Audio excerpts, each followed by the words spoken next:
Hi,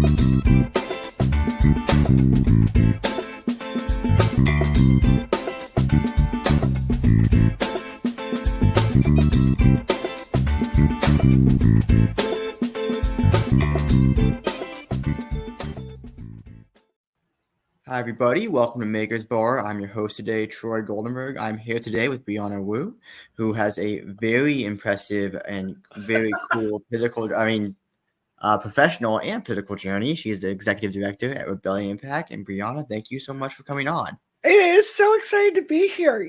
I've not been in tech for a while, so getting to talk about startups and that kind of entrepreneur mentality, it is so exciting to be able, like, back to my roots talking about this stuff again, because I think, like, one of the reasons I'm good at my job is that kind of, entrepreneurial, let's go build some cool stuff mentality. And I think it's just served me super well through my whole career. So thank you for having me on. Of course, very excited to be here with you. As we were talking about before, we talked about on Twitter, and I can tell you're a great person and you have all this energy and you attack everything you do in very professional and in very professional manner. You give it everything you got. So Maybe not always super professional. Let's not overstate it. Well, I may use the F-bomb a little too much to be totally professional. Well, Twitter's a battleground of a space. That's right. And politics, and I'm sure in the game industry as well, it can be a bit of a battleground itself. Excited to hear more about that. But yeah, to start, let's start with your journey, your professional journey. Wherever you want to begin your journey, what brought you to where you are today. Again, that could be childhood, leaving high school, or wherever you want to begin. 100%. So, I put out a Twitter thread this morning, kind of talking about a tendency I'm seeing with kids today to kind of be a little bit adrift and lost. And I think it's such an interesting thing to be talking to you about this today, because I want to talk to you about my background and where I kind of got that entrepreneurial spirit. My dad grew up in Delo, Mississippi, which is there's no town that had more losses in World War II than Delo, Mississippi. Pretty much every single man that served there died in the war, so it became like just this town of Southern widows. So, my dad grew up basically going, how am I going to make a life for myself? How am I going to escape poverty? So, he joined the military. He served as an officer in the Vietnam War, and he left. He became a medical doctor and started a healthcare clinic that was part of Forest General Hospital in Mississippi. So my dad really came from nothing, like literally nothing, like baling hay on a farm, and managed to create something really big that provided, a really good standard of life for his family. And, when I look back on my childhood, what I really consider a gift or privilege or an advantage, it's not like money or going to private schools as much as it's my dad giving me that attitude that, come on, you want to do something? You see something cool? Let's go out there and build it. So, they always, it didn't matter what I was doing. They didn't care what I was learning as long as I was doing cool projects. A really good example, when I was old enough to get my driver's license, which was terrifyingly only 14 in Mississippi, I wanted a car to drive myself to school. And they go, we won't get you a good car, but we'll get you a trashed car. And if you can figure out how to put all these parts together, then you don't have to drive yourself to school, which was a great lesson for a kid to have. So I've just always had this attitude. Like, if you want to fix this, if you want a computer, go build it yourself. If you want to start a business up, let's go do it yourself. Just like don't let the small stuff like hold you back. Does that make sense to you, Troy? That does make sense to me. I Yeah. love that. I love that. That's just such an incredible, just gift to have from your father, first off, and your parents. 100%. But yeah, no, I love that entrepreneurial mindset. And after you got that, did you get the car built? I did. It was in '86 Honda Accord, if I remember Um, correctly. So it was a piece of garbage, but it was my first car. So but no, my dad, he was so generous. Like I remember he would bring me into meetings to talk to like the lawyer as he was trying to like renegotiate bank notes on like his clinical practice. And at the time I was like, well, this is kind of boring, but you pick things up from that, right? Or like when he mhm. was dealing with lawsuits, he would just bring me in and explain to me how all of that was working. And it's so clear to me now that being able to sit like in the cockpit of someone as they're building a successful business. I mean, it's set me up for an entire life of success. It's amazing. So, what was your first after you got that car built? Yes. You're able to drive yourself around. What was your first kind of jump into that entrepreneurial world? So don't judge me. If I tell you this, you have to promise not to judge me because it's not quite legal. So I was a disruptive kid, adventurous, maybe you could say. So my very first business, I'm so embarrassed to admit this, was a fake report card business Whoa. because in the 90s, it was so rare to have access to a bubble jet printer. So we actually got like a giant pile of the pages that report cards were sent out from the school. So I actually had a side business of printing these out with fake grades for people in my classes, and they would just hand deliver that to their parents. And I made so much money from that. It was crazy. How old were you when you were doing that? Oh gosh, I must have been 13. Oh, wow. Oh my gosh. Yeah, an entrepreneur since childhood. It was You really just in know, your DNA. I got paid. I got paid. Yeah, I'm embarrassed to say the entire reason I learned Photoshop was learning how to make fake IDs in the 90s. So a Blockbuster was going out of business, and I go to myself like, you know what? That lamination machine, we could use that to print out fake IDs. And I did. Like we got a dye sublimation printer, and I made a lot of money with that through college. So Wow. Well, there's a do saying, people admit to crimes on this show a lot, or is that just me? this might be my first time having someone admit their crimes on the show. Statute of limitations. You can't do anything, Mississippi. True, very true. So, I mean, there is I think, famous saying that if you want to understand the entrepreneur, you study the juvenile delinquent. I think it's a really good saying. People that see a problem, see something they want done, like I'm gonna do it my own way, and Well, think actually help about it. it. You're like a kid. And what do you want more than anything else? I wanted to be the cool kid that hung out with the kids that drank alcohol. So I engineered it so I was the thing that could get alcohol, which I'm very proud of. So there it No, it's very cool. I mean, in my mind, very cool. My opinion, super is. creative, super cool. Come to So think of it, that was that networking approach very early on in life where I want to go network with these people over here. How can I get there? how can I make myself valuable? Yeah. No, really, like, honestly, if you want to understand the entrepreneur, the juvenile delinquent is a good place to start. Like, Okay. it really is something good to study. Uh, but so let's go from the fake ID business through college. So in college, what did you go in to study? What was your plan? How did it change? Let's move there. So, I started in college and I went into engineering originally, but again, this entrepreneurial mindset kicked in. You got to understand the 90s newspapers were still a thing. So I wanted to be a professional cartoonist. So, I started drawing a bunch of cartoons. I got syndicated out to different places. It wasn't massively successful or anything like that. But, for a kid figuring out how to get my daily comic strips syndicated to other college papers and syndicated weeklies, that took a lot of guts. That took a lot of Mhm. initiative there. So I did that for a while. I moved from Ole Miss. I moved down to Jackson, and I launched an animation studio basically trying to do an animated pilot. This is in the same year that UPN was starting up.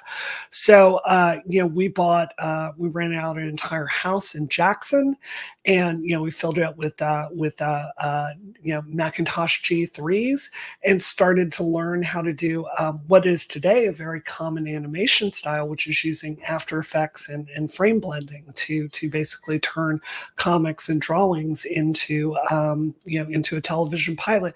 We weren't successful in getting that off the ground, but again, I was 19 and I'm running a team doing all this stuff, which just taught me a ton of skills. Yeah. So what were some of those skills that you learned during that process? Photoshop professionally, Illustrator professionally, After Effects, even some really early 3D stuff. We didn't end up using it in the final product, but what was it? I'm sure I can remember the name of it. It's like Lightwave or something like that. But we started experimenting on that back in the day. So yeah, it was very much that attitude like, look, I didn't go to school for any of this. No one's ever taught me After Effects before, but by God, I'm going to sit down with this program and figure out how to do what I'm going to do. Like, it is an attitude of what I want doesn't exist. I'm going to figure out how to do it. And just to come back to the beginning of it, what I'm so concerned about with kids today is I led teams in the 90s and I've led teams today. And what I see is a strong lessening of that. I can do this. I can figure this out. I'm just going to go learn whatever I need to do and ship this product no matter what, even if it's not perfect. That is a mindset that, in my estimation, as someone who's led teams for 20 years, is disappearing. It is harder and harder to find those candidates. So I have a lot of thoughts about why, but I think it's not to the long-term health of America's entrepreneurial set. Yeah, I agree with that. And I think, I have opinions why too, but well, what are kind of your opinions on that? What do you say? I see so I'm on the brink of Gen Z. I'm a millennial. Gen Z is a millennial. I'm right there. I'm 27, born in 96. So right on that edge. And in my generation, maybe a little bit older and definitely younger, there's a lot of mental health problems. And that, obviously stems into confidence things. And there's not a lot of, because of that, there's not a lot of focusing on what do I want to go accomplish. It's really, okay, how am I going to get through the day, get through the month, through the year? Yeah. And that's just really a lot of what my generation, and I'd say especially the generation below, is dealing with. And that's the mindset going through. And it really is a big mindset shift that, for myself, throughout my late teen years and my 20s still, you're really trying to figure out how to best prepare that mindset and best prepare yourself for your future. So I have hope that as I've gotten older, I've gotten more and more into being able to correct that mindset and try and strive for the things I want to do. One of those things I want to do is right here. This is being able to speak with amazing people like yourself and being able to learn from you, and just this is a dream for me. So how am I going to go do this, and how am I going to grow my skills? So that's something that I've worked on. I see friends working on. And I hope as we get older, we will be able to get there. But I agree with you that at the very least, we're behind as an American entrepreneurial team. We're behind where we should be and where we want to be. So, this is so can I tell you a story about what I think is going on? Because I don't think it's your generation's fault. So let me tell you a story. And this is embarrassing, but it is true. And I did this. So I can remember being a kid, and there were some nunchucks that my brother had. And I was like, I wonder what will happen if I soak this end of the nunchuck in lighter fluid and then try to with it on fire. And I did it. And then my mom comes out there and she just laughs at me. She's like, what are you doing? That's completely stupid. This is what growing up was like for people of my age. We didn't have helicopter parents. Like I came home from work, I came home from school, my dad was still at work, my mom was doing whatever she wanted. She may be home, she may not. And we were just expected to take care of ourselves. I don't know if you've seen the movie It, but like kids going and playing in the sewers, that was 100% what we did when I was growing up. And I think all that stuff taught us a lot of reliance and a lot of an ability to assess danger for ourselves through making mistakes. I think one of the real problems with this helicopter parenting, which, let's be clear, the ultimate purpose of that is to soothe the parents' neuroses, is I think you're basically getting a generation of kids. You're creating an environment where everything is safe for them. They don't ever have to learn anything, and they're getting out into the real world and they're going, where's the system? What do I need to do to succeed? And you've never been allowed to fail. So I think like your generation has really been shortchanged in my view. Have you heard of Jonathan Haidt, maybe his name is, Cognitive No, American Mind? I don't. I've heard of this book. I've never read it though. So yeah, I've read that one, and I would say a lot of that is in line with what you're saying. Is it very Yeah. much in line with what you're saying? Oh yeah, I would say it definitely plays a factor. There's a lot of factors that come into play in Hmm. this, and um, the good news, the positive news in my mind, is that eventually I think the problem gets so bad that it gets noticed, Yeah. and there's a breaking point that leads us to, okay, we need to fix this. Yeah. And it feels like right now to me that we're kind of in the storm before the calm instead of the Yeah. calm before the storm. It's Yeah. that, okay, we see all these different problems going on, but there do seem to be lots of people, lots of great people like yourself, who are making an effort to say, hey, we need to fix this. We need to course correct. Whether that's starting new ventures, trying to fix old industries, whatever it may be. It feels like that's where we've gotten. So that's where we're going. Hmm. So I'm an optimist, though. I'm an optimist. I Yeah. try and take that view of things, but I am with you. I agree with a lot of that, and hopefully, the coming generations, we're going to see that be fixed. Yeah. Yeah. I've read a lot about Israel lately, just in the sense that, I've been very generously invited to go over there, which I really look forward to taking up soon. And one of the things I've learned about that society is, they really do place a population level a lot of messages on teaching people to expect the unexpected and self-reliance so they can kind of deal with it. I mean, one of the first questions they ask you when you are applying for the IDF and you show up to do your mandatory service is, how do you get here today? And if the answer is your mom drove you, you are going to be disqualified from certain elite units, right? They do things like there's just a different culture of kind of emphasizing self-reliance. Like kids are expected to get to school by themselves. And I think it used to be that way in America. It was when I was growing up, certainly. So I think a lot of that has really been lost, and it's to our detriment. So, but I think the opposite thing is true, like for your audience too, that if you do have that entrepreneurial spirit, if you're someone who can look at a problem and bring answers for an employer, you better believe I'm going to hire that person and I'm going to do whatever I can to keep them happy and on my team, because it's such a rare talent. The ability to think on your feet and not have like directives handheld to you is just beyond invaluable.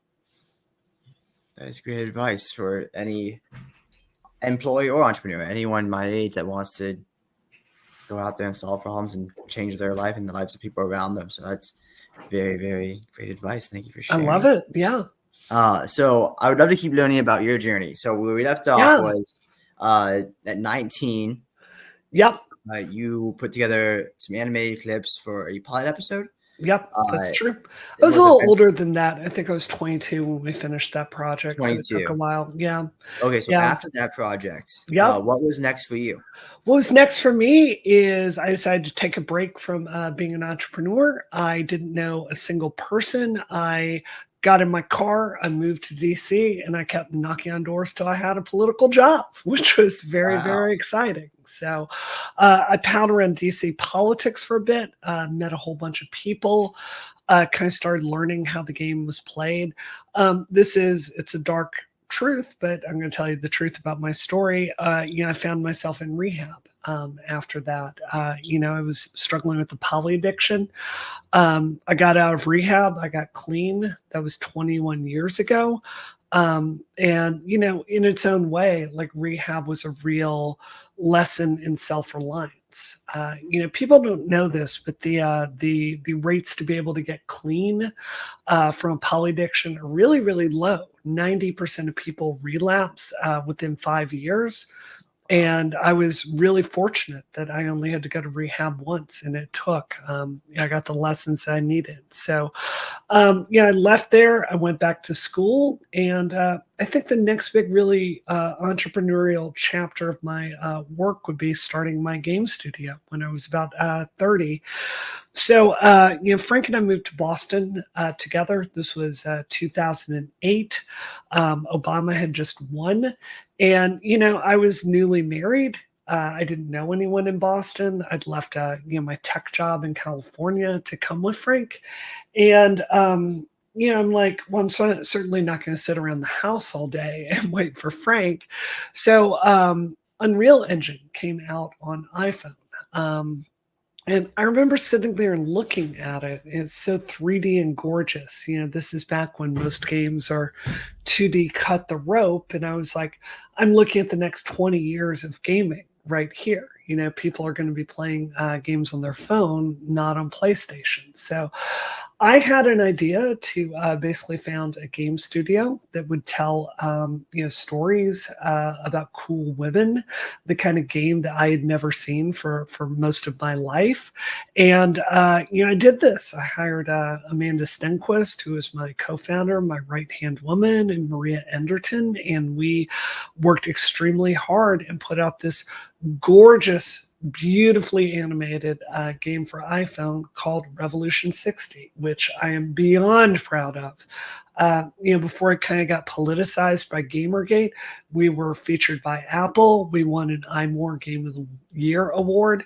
And the entire idea behind this game was no one was really focused on stories and faces for iPhone games. So it was very much one half Heavy Rain and one half Mass Effect, where it's basically a 4-hour story that you play through and you just make your choices. And no matter what happens, you pass or fail a section, it's all going to be counted up and the story just keeps going. And then you get to the end and you find out what the outcome of your choices are. It was beautifully animated, faces, hair, fully voice acted, cool sets. And what I'm really proud of with the game design that we came up with is there's no good ending. Um, you know, Depending on what you do, someone lives or someone dies, right? You either fail your mission or you succeed in your mission and people die horribly that you care about. And I really wanted to tell a story that was about real life, which is about integrity and choices and not looking for the right answer, but asking what really feels true to yourself in that moment. So I'm tremendously proud of this work. It's incredible. Actually, that was not something I was familiar with in your Yeah, background. yeah, Uh, wow, that is really incredible. I love the motivation behind it too, that you yeah. saw a lack of representation for women and That's right. combined with the visionary of, hey, this is what games are going to look like. This is what's going Yeah, to be happening. I mean, 100%. truly incredible. What were some lessons that came out of that experience? Well, I learned a lot about Unreal Engine and shader technology. I learned how to do retopo passes on stuff. I learned how anim sets worked. I learned how to manage the low memory limitation of the iPads of the era. Like I could list 1,000 technical things that I learned. But being a little critical of myself, one of the main things I learned is how much I needed to grow as a leader. I was, by the time Rev 60 came out, I think I was only 33 or 34. And, there was just a lot of stuff that I needed to learn as far as how to balance like being friendly with people on my team, but also being like a strong leader. But I took the right lessons from that. I mean, it definitely helped bring me to where I am today. I think if I were doing it again today, what I've learned is the most successful iPhone games don't really tell stories as much as they build systems that you can play with, like games like Line Rider or Minecraft. I think any gameplay type where you're kind of handed a broad set of game mechanics and then you just have a sandbox to go try to solve that. I think those are game types that succeed more on mobile. So yeah, our biggest failure was picking a game type that the market necessarily wasn't that interested in. But as far as being a good piece of work, I'm extremely proud of it. Oh, that's incredible. And that kind of could lead me down two different routes here. So one that I would love to talk about for a second, before going back to specifically the gaming industry here, is your leadership. Yeah. How would you describe your leadership style, and how has it evolved over the years? Because you were first a leader. I mean, if we're going with teams, that would be at 19 to 22. Sure. So all the way till now, how has that evolved, and how would you describe that style? So, being really honest, I think that women have to lead in a very different way than men do. I mean, I've tried it both ways, where you kind of sit up high and issue directives, and I just don't think, at least I can't find a way to make that leadership style work as a woman. Right? I think it just it comes off as abrasive. I think the other mistake that I've made at times is it's good to be a consensus builder. It's good to get buy-in from your team, but you also can't be everybody's friend. So I think as I've gotten older, the balance of this is you have to be the vision holder, you have to bring the integrity, you have to bring the vision of dragging a project across the finish line, and you also have to get buy-in from your team. I think the way that you get buy-in from the team, this has been the lesson I've learned. It's not from being their friend, it's from creating an environment where they can succeed.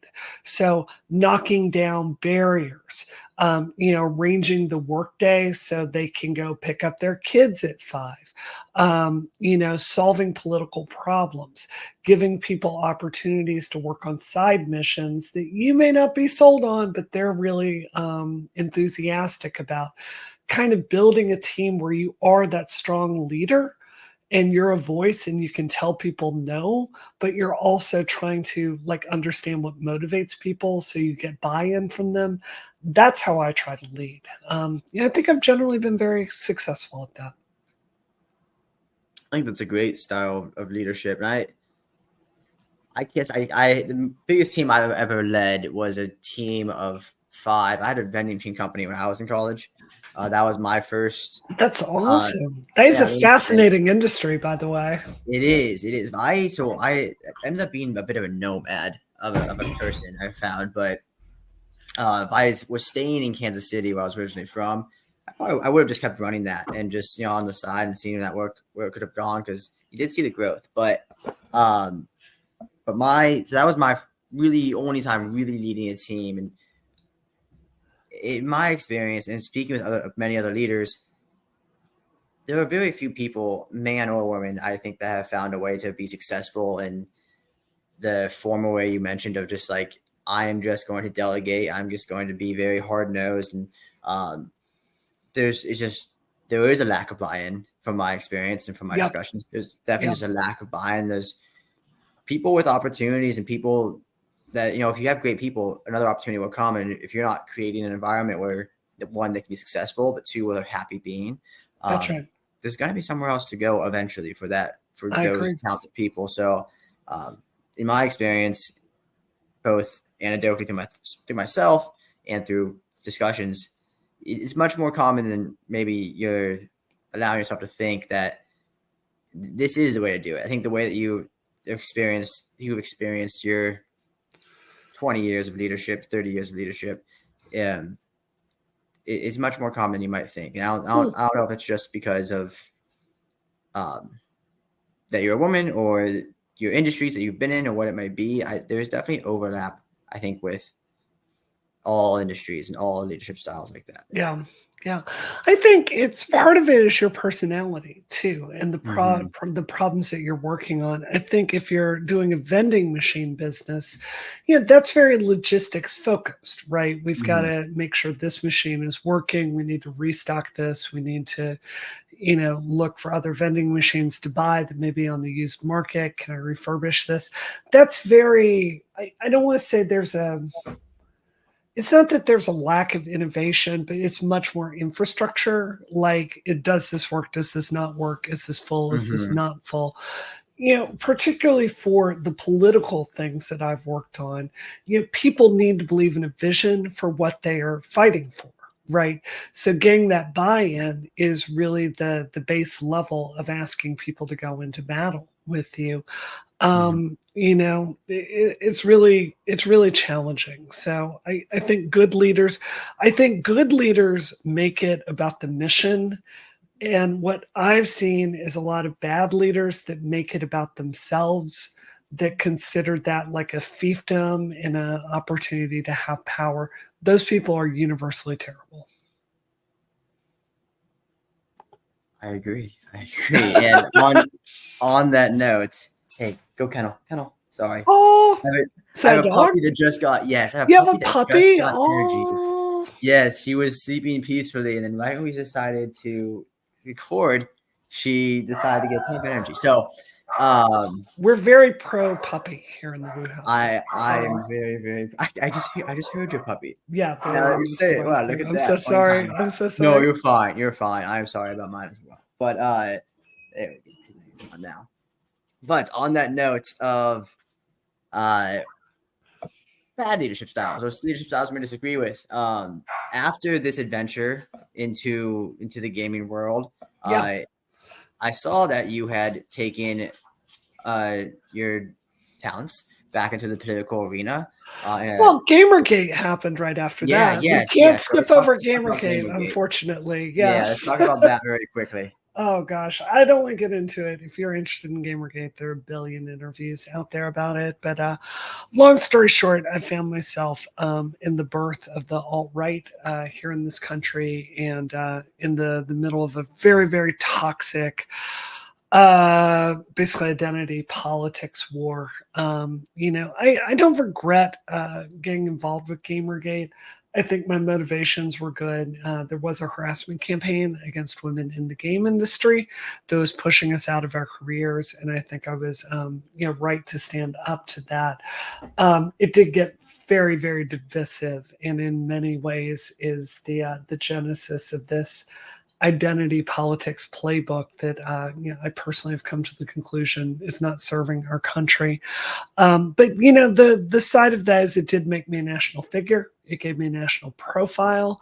It helped me build up relationships with reporters, and it made me moderately famous. So I guess that's good in the sense it's opened up doors for me, but it's hard to argue that we made conditions much better for women in the game industry. Even today, there are not really the kinds of policies that need to be in place in case a woman is, harassed in the course of doing her job by a mob. I don't think we're seeing women, promoted at rates that are commensurate with their talent in the game industry.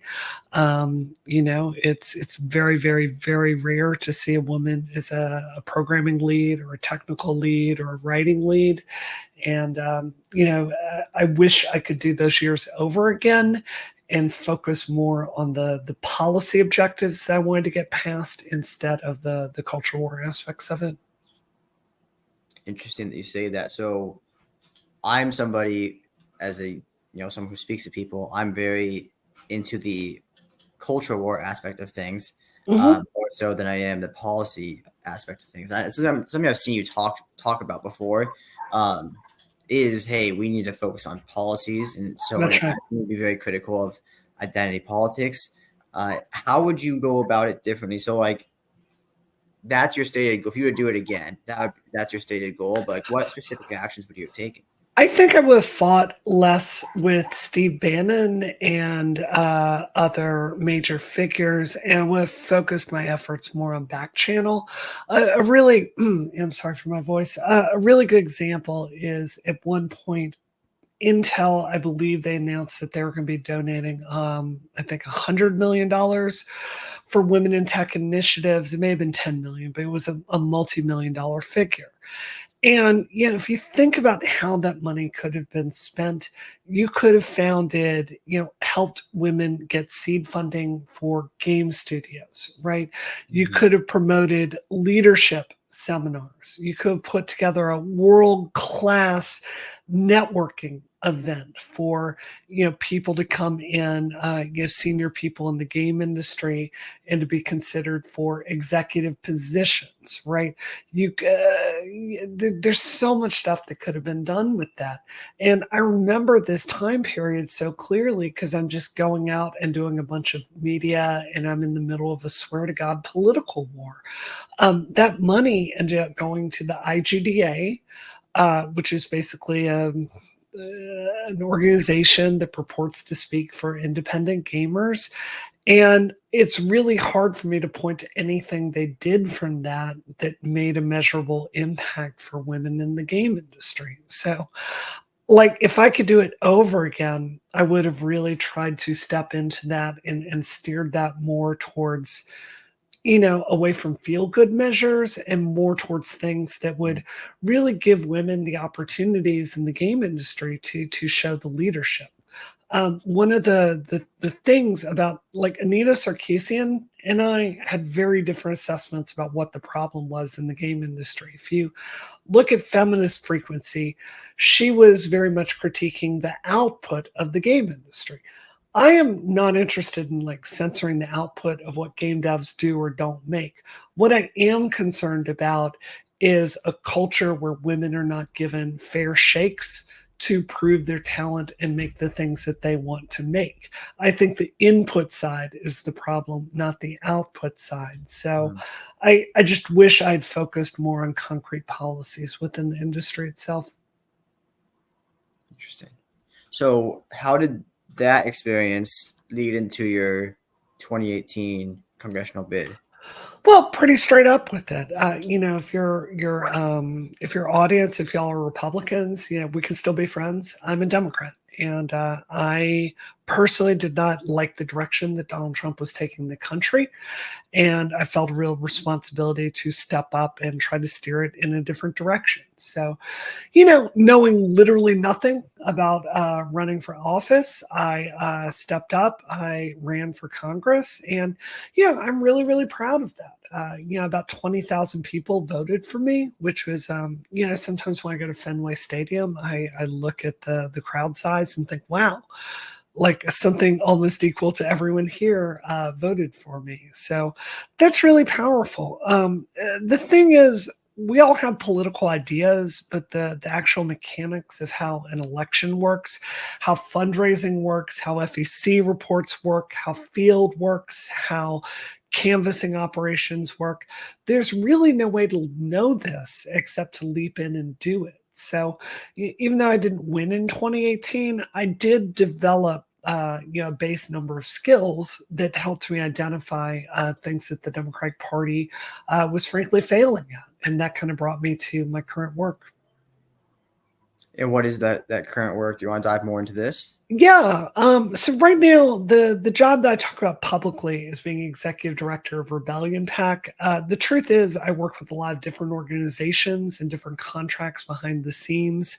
Some of them are 501c3s, some of them are 501c4s. Sometimes I just pick up a contract to fundraise for a candidate or an organization, but basically, I'm a Democratic operative behind the scenes. People try to hire me for my networking and my knowledge of how to do things, and I bring objectives across the finish line, which I'm very, very proud of. Very cool. So I know you speak about one publicly. Can you dive into a specific experience, a specific project that you've done in the recent times? Yeah, in the 2020 election, this is a really good example. I can talk about this publicly. We did a wide array of media putting out ads, basically just trying to really hard hitting ads, trying to make the case against Trump. And there are other races we've worked where we've really experimented with large data sets and analytics. The thing about the Democratic Party is you got to understand it's a bunch of 50 and 60-year-olds that are running campaigns. There's very little overlap between big tech strategy and what the party itself does. So we did things like ran pilot programs where we would make these micro targeted ad with micro adjustments based on like publicly available data we would find out about people. So if their kids went to, say, Riverdale School, they would get an ad for a candidate that said, I went to Riverdale School and my kids blah blah blah, and I work in healthcare. And we would do all these permutations and mega target the ads to see if we could get that to change people's actual outcome with going out and voting.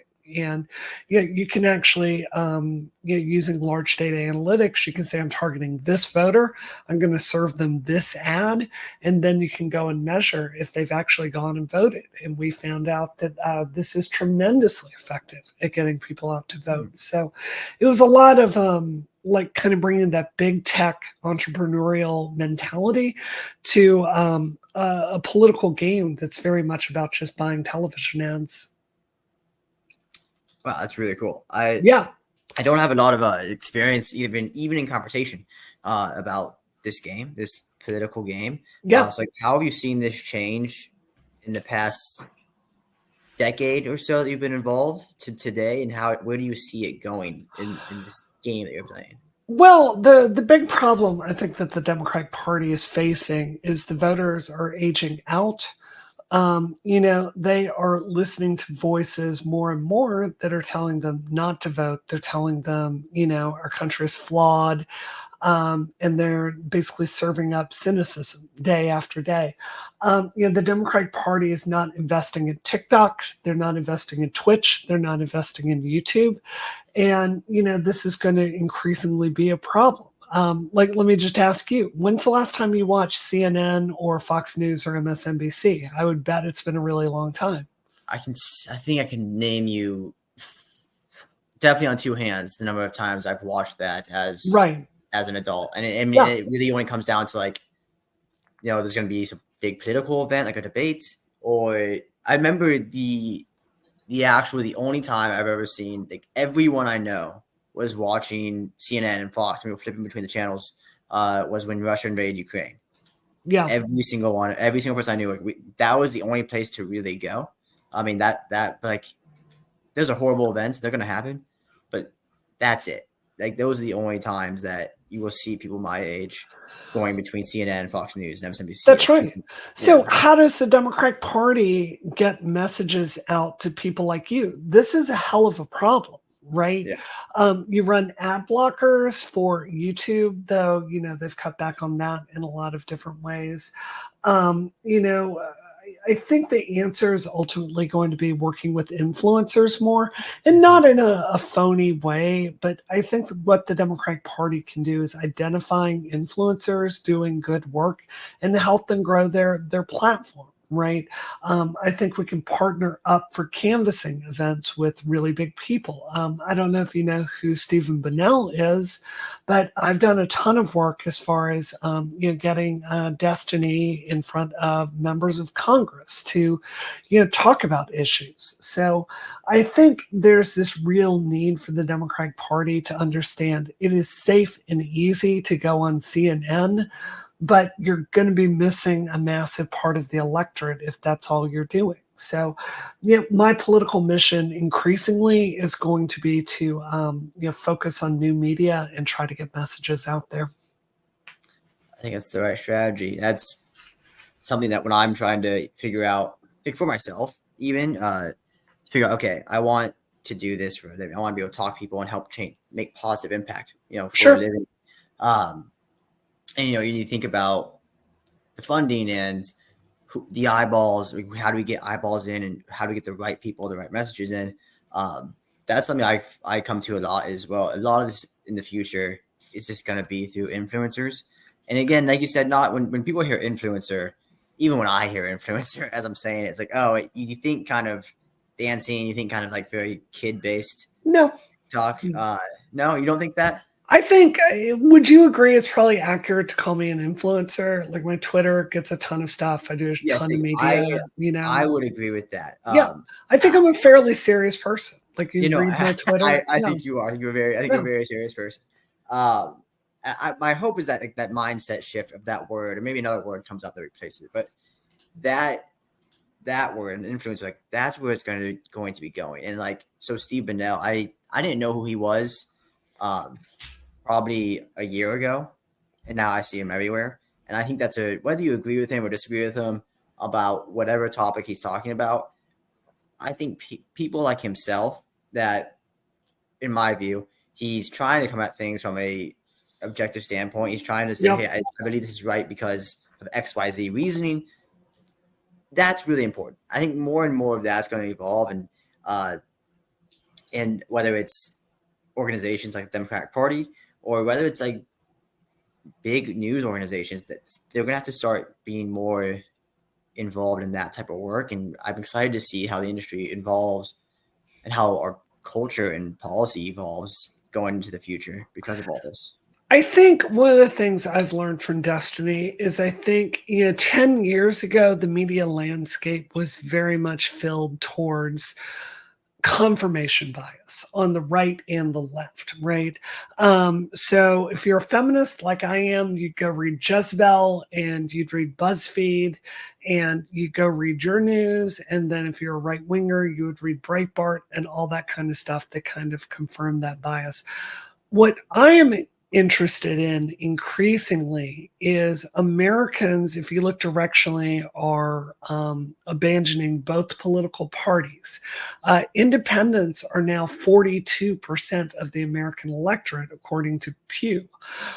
This is massive. And the people in the middle, they do have tendencies, but they can be persuaded either way. So the media I am interested in doing is fearless and looks at questions objectively and is willing to really engage difficult subjects in good faith. I think Destiny absolutely dominates at this. And I think he's really given a playbook for Democrats in how to engage the electorate. So outside of Destiny, do you see any other people that you think exemplify this well? So I think, I'm not completely sold on the intellectual process behind it, but I do respect Tim Pool for bringing a lot of different people on his show. I think he's probably more right-wing than he would admit. I think Trigonometry, they do, Constantine does amazing work over there. I really admire him. Even though I really diverged with him politically, something I respect about Hassan is making politics cool and just hanging out and kind of moving away from this idea of progressives and liberals as tweety, nerdy professors. Instead, kind of a cool guy. I think that has value. So I don't know. I think people that can kind of sell a vision of politics as just kind of as entertainment and true debate and a true like fighting of ideas and a search for truth. I personally think that's very compelling. I agree. I would add maybe not so in a sense of streaming or on video debating. I would add people like yourself to that though as Oh, well. thank you. Like, yeah, no, definitely would, because there's so many different venues and of thought, and Twitter X being one of those. You do a great job there, and I think that's one of the places that you've been able to move the needle in a way. And for example, I guess I don't want to go too deep into politics on the Makers Bar platform itself, but obviously I'm very passionate about the Israel-Palestine topic, and this was something I Sure. was passionate about for years. I started reading a ton about and talking to friends in Israel and meeting Palestinians about years ago. And I didn't notice a single person that would have come from the progressive camp Yeah. saying, "Hey, what is going on?" until I Yeah. saw you. And Yeah. because I saw you, I was able to see some of your followers or some other more famous people. So like a public figure like Malcolm Nance, I want to say. That's Uh, right. Love him. yeah, yeah. So like I think I came across him because he said something on your own Twitter, and like so like all of these little networks can get formed. And so yeah, the whole point is I would throw people like yourself in there as well, because it works in so many different dynamics. And I agree that people like Destiny and people that do what he does, it's very important. And I Yeah. think we've definitely come into a culture of debate. At the moment, it very much feels like I'm right, you're wrong. Like it's just Sure. kind of battling. However, that's a step in the right direction versus being in echo chambers. So I think there's a lesson we can take from this that's applicable to the maker bar, and that is reinvention, right? For you to have a long-term game, right? There's a concept called audience capture, right? This is actually what's happening to Hassan. His audience is shrinking because he kind of has gotten on this fringe leftist bandwagon, and the power of fringe leftists is rapidly disappearing in America. And I think in 5 years, I think we're going to find Hassan more and more a fringe figure. I didn't lock my ideas into the ideas I held 10 years ago.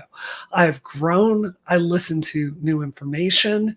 I make a point to talk to people I disagree with. And as American politics have shifted over the last 10 years, I've changed and shifted with that. So, on this Israel Palestine thing, no matter where you fall on this, it is simply true that I saw a chance to speak up and talk about my values. And because of that, some doors have closed and other doors have opened for me. And that's okay. Right. You can't be trapped into a style of leadership, especially as a public figure, where you are too scared to go up against your own side.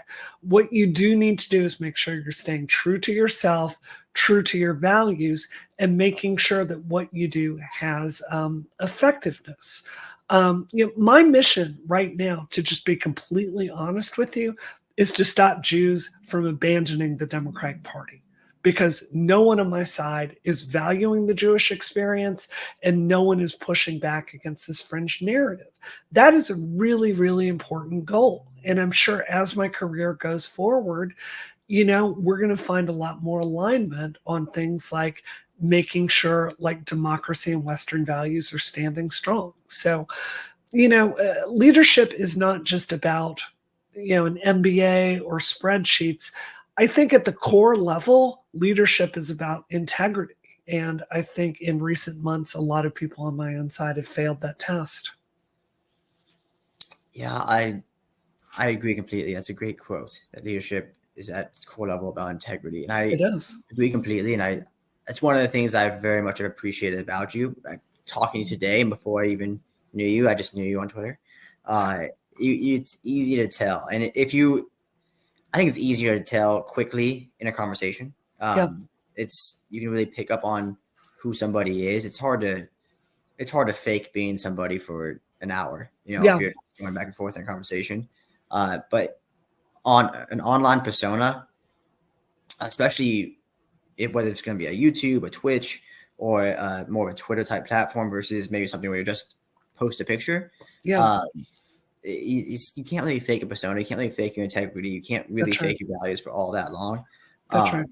so it's been fantastic to be able to see yourself, take that risk of, hey, I'm going to close some doors, but I'm going to take care of 100%. myself. And um, I guess on that note, what doors have opened for you since uh, this has become such a focus?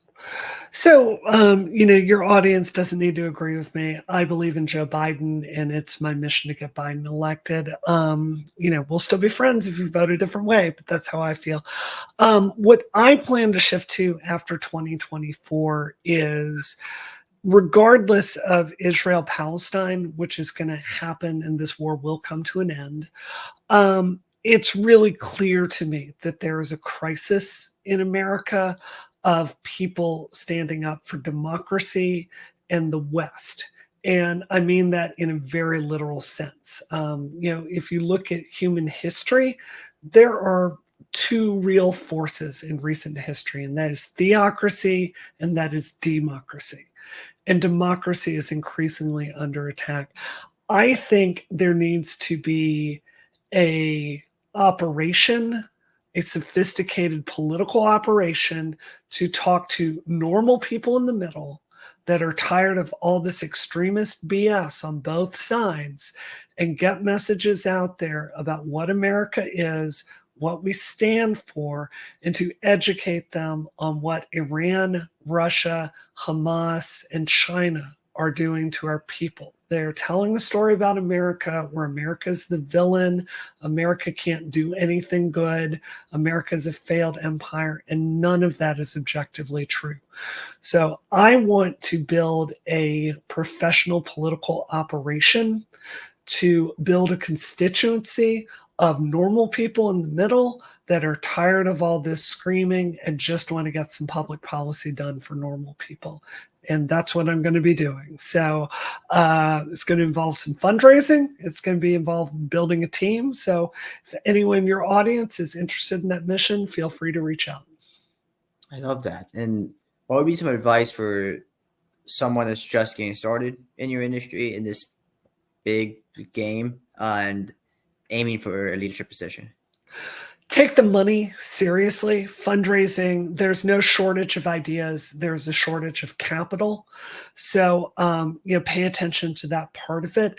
A lot of people, when they're doing fundraising, they make it like, look at me, like, look how great I am. That's the wrong tact. Fundraising is about relationships and understanding who stakeholders are and helping people that have capital to spend on objectives pointed towards projects that make sense, including yours. I think another thing I would say is if you're very young and you're just starting off, there's the best quality you can have as a leader is deliver no matter what. If you're a leader, it doesn't matter if you run out of money, you've got to ship your project. If someone quits, it doesn't matter. You've got to ship your project, right? If your API changes because Apple changed the rule and you've got to refactor half your code base, it doesn't matter. You've got to lead and you've got to finish that project. Being a leader is the worst job on any team because every problem is your problem and you've got to deliver no matter what. And it is, swear to God, it is the most exhilarating thing possible because pass or fail is on you. And there's going to be sleepless nights where something goes wrong and you can't fix it yet. You haven't figured it out, and it's going to be stressful. And there are going to be times you're going to be under resourced, and you'll have to get in the beds with your team in the trenches and do the work with them to make sure you ship on time. So if you're not willing to sign up for that responsibility where you're going to get it done no matter what, don't be a leader. Go find another leader to work with and be a good second in command. But if you like accountability, this is an extremely rewarding field. That's incredible. I love that advice. And finally, before we go, outside of your father and your own family, were there any mentors or books or anything in particular that inspired you and led you to where you are? I know your dad is like, so I usually ask that question at the end of one of my last questions. I was like, well, her dad, I already know the answer. So, but anyone else, any other books? This is going to sound so cheesy, but Captain Janeway in Star Trek Voyager, I love Captain Janeway. She is such a good leader because she's given this heavy burden of command, and she's facing all these moral crises, and she finds ways to stand up for her values and still get her team home. And she does it as a woman, and she is thoughtful, and she's hard when she needs to be, and she's a friend when she needs to be. And I think that is so damn inspirational. That's amazing. I love that. That's awesome. Well, Brianna, thank you so much for coming on. We are just about this 1 hour point. I've really, really enjoyed the conversation. I look forward very much to staying in touch. Again, thank you for coming on. Let's stay in touch. We'll keep the conversation going. Absolutely. All right.